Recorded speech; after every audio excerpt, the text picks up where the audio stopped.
Hello dear students, welcome to our channel Educational Goal. और आज हम हमारी फ्लेमिंगो टेक्स्ट बुक के chapter number 4 the rat trap यानी कि चूहेदानी, इस कहानी का सारांश देखने जा रहे हैं, समरी देखने जा रहे हैं। तो देखिए, इस कहानी में क्या होता है कि एक व्यक्ति होता है जो जगह जगह जाकर के चूहेदानी बेचता है, तार से बनी चूहेदानी बेचता है। और वो साथ में भीख भी मांगता है, और भीख में उसको जो तार वार जो भी छोटा मोटा सामान मिलता है उसी से वो चूहेदानी बनाता है। लेकिन इसके बावजूद भी जब उसका काम नहीं चलता है, वो उसका अपना पेट नहीं भर पाता है, तो छोटी मोटी चोरियां भी करता है।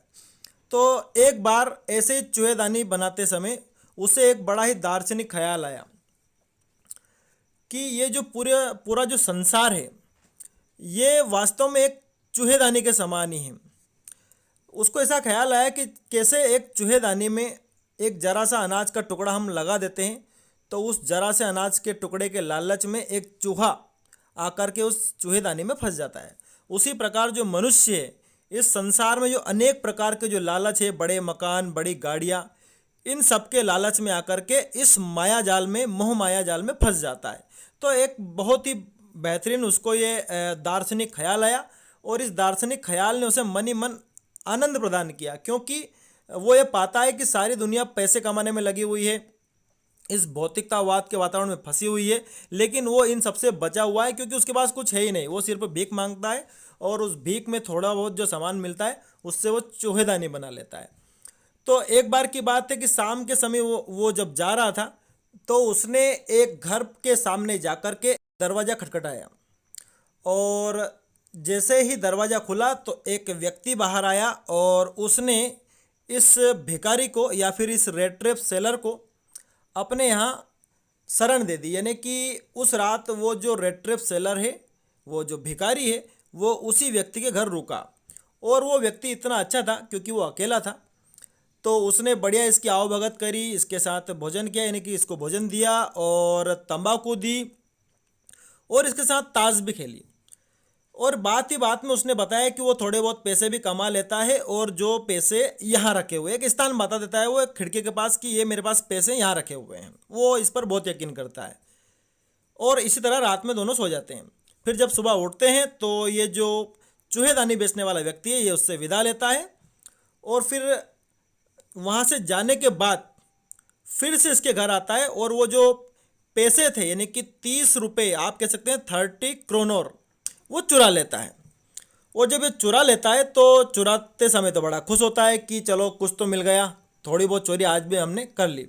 लेकिन फिर होता क्या है कि ये सोचता है कि मुझे अब सीधे रास्ते से नहीं चलना चाहिए, मुझे जंगल के रास्ते से जाना चाहिए, हो सकता है वो व्यक्ति मेरा पीछा कर सकता है। तो इस भय से ये जंगल की तरफ मुड़ जाता है। अब जब ये जंगल में जाता है तो ये रास्ता भटक जाता है, चल चल के बहुत ज़्यादा ये थक जाता है, और ऐसा लगता है कि अब ये मर जाएगा, क्योंकि ये कमज़ोर तो बहुत ही था, क्योंकि इसने कभी भरपेट भोजन किया ही नहीं था, तो बहुत ज़्यादा कमज़ोर था। तो इसको लगा कि मुझे लगता है कि आज मैं खुद इस चूहेदानी वाले इस संसार में फंस गया हूँ, क्योंकि ये इसका ही विचार था कि आदमी एक बार लालच में आ जाता है तो उस लालच के उस संसार से बाहर निकल ही नहीं पाता। तो इसको ऐसा लगता है आज कि आज उसने जो पैसे चुराए हैं, इसी वजह से वो भी इस चूहेदानी, इस लालच के संसार में फंस गया है। फिर उसको तुरंत एक आवाज़ आती है, और वो पाता है कि ये जो आवाज़ है ये एक आयरन फैक्ट्री की है। तो वो पूरी हिम्मत जुटा करके कैसे भी करके उस फैक्ट्री तक पहुंच जाता है। वहाँ पर लोग अभी भी काम कर रहे हैं, और किस्मत से ऐसा होता है कि उसी दिन उस फैक्ट्री का जो मालिक है, आयरन मास्टर, वो भी उसी दिन निरीक्षण करने आ जाता है। और जैसे ही वो फैक्ट्री का मालिक आयरन मास्टर वहाँ पर आता है, और वो इस भिखारी को, इस चूहेदानी बेचने वाले व्यक्ति को देखता है, तो उसको रात के अंधेरे में ये ऐसा लगता है जैसे कि उसका कोई परिचित है, उसने इसको देख रखा है, और वो इसको क्या मानता है कि ये कैप्टन है आर्मी का। आर्मी की जो रेजिमेंट होती है उसका एक कैप्टन है पहले, यानी कि इसने पहले नौकरी छोड़ दी थी, इसलिए अब इसकी ऐसी हालत हो गई है। तो रात के अंधेरे में उसको समझ में नहीं आता है, तो वो जो आयरन मास्टर है वो इस भिखारी से कहता है कि तुम्हें तुम्हारी नौकरी नहीं छोड़ना चाहिए था, इसकी वजह से तुम्हारी ऐसी हालत हुई है, लेकिन कोई बात नहीं, अब तुम मेरे साथ चलो, हम साथ में क्रिसमस मनाएंगे। तो ये जो चूहेदानी बेचने वाला व्यक्ति है, ये रेड ट्रैप सेलर जो है, ये डर जाता है, उसको पता है कि जो आयरन मास्टर इसको समझ रहा है वो व्यक्ति वो नहीं है, इसलिए वो जाने के लिए मना करता है। तो फिर वो फैक्ट्री का मालिक तो चला जाता है, लेकिन वो फैक्ट्री का मालिक अपनी लड़की को वहाँ पर भेज देता है कि तुम कैसे भी करके उस कैप्टन को ले आओ, उस आर्मी के कैप्टन को ले आओ, वो मेरा पुराना परिचित है। तो लड़की बहुत ही चालाक है, समझदार है और बहुत ही ज़्यादा विनम्र है। वो कैसे भी करके इस चूहेदानी बेचने वाले व्यक्ति को साथ में घर पर ले आती है और वो भी यही मानती है कि ये मेरे पिताजी के पूर्व परिचित हैं। अब जैसे ही चूहेदानी बेचने वाला उस लड़की के साथ घर पे आता है और अगले दिन उसको बढ़िया नहा धुलाया जाता है और उसकी शेविंग कर दी जाती है, और जब सुबह के प्रकाश में जब वो फैक्ट्री का मालिक उसको देखता है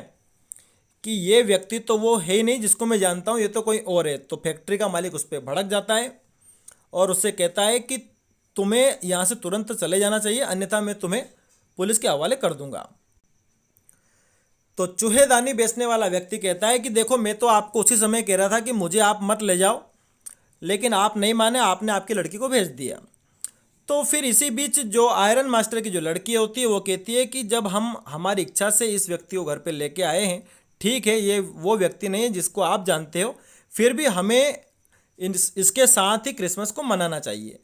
तो पूरे दिन वो जो भिखारी है उनके साथ ही रहता है, बढ़िया भोजन करता है और दिन भर वो सोता है, क्योंकि वो बहुत दिनों से इतने अच्छे घर में सोया नहीं था।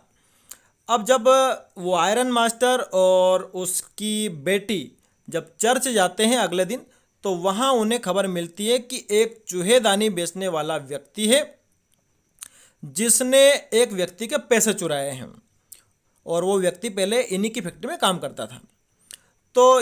वो जो आयरन मास्टर की जो लड़की है उसको बहुत बुरा लगता है और आयरन मास्टर को भी बुरा लगता है कि हो सकता है कि अभी वो व्यक्ति घर पे है हमारे, और वो उसने वहाँ पर भी चोरी कर ली होगी और वो वहाँ से चला गया होगा। तो जब ये दोनों आयरन मास्टर और उसकी लड़की जब घर पे आते हैं और जब वॉचमैन से पूछते हैं कि क्या वो जो मेहमान था वो गया, तो वो जो वॉचमैन है वो बताते हैं कि हाँ वो गया। तो इन्होंने पूछा कि क्या कुछ लेके गया, तो वॉचमैन ने बताया कि वो कुछ भी लेके नहीं गया, लेकिन कुछ दे के गया है।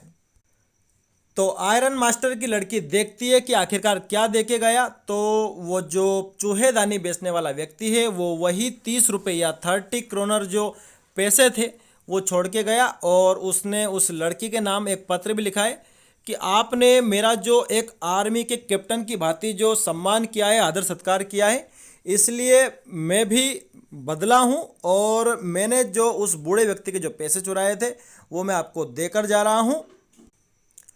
और साथ ही उसने एक चूहेदानी भी वहीं पर छोड़ दी थी। वो ये मानता है कि ये मेरी तरफ से आप सभी को क्रिसमस प्रेजेंट है, क्या चूहेदानी। और लास्ट में वो अपने साइन करता है उस पत्र में कैप्टन वॉन स्टेल, क्योंकि इसी नाम से आयरन मास्टर और उसकी बेटी उसको घर पर लाए थे। तो पूरी कहानी का सारांश यही है कि जो चूहेदानी बेचने वाला व्यक्ति है, जो उसका दार्शनिक विचार था कि व्यक्ति इस संसार के लालच में आ जाता है और उसमें फंसता चला जाता है, तो एक समय ऐसा आता है उस चूहेदानी बेचने वाले के जीवन में कि वो खुद भी इस लालच में फंस गया है, लेकिन उसने समय रहते अपने आप को इससे निकाल लिया। वो समझ गया कि ये जो पैसे वो जो चुरा के लाया है यही उसकी चिंताओं की जड़ है या फिर उसकी परेशानियों की जड़ है। तो ये पूरी कहानी है। Thanks for watching this video.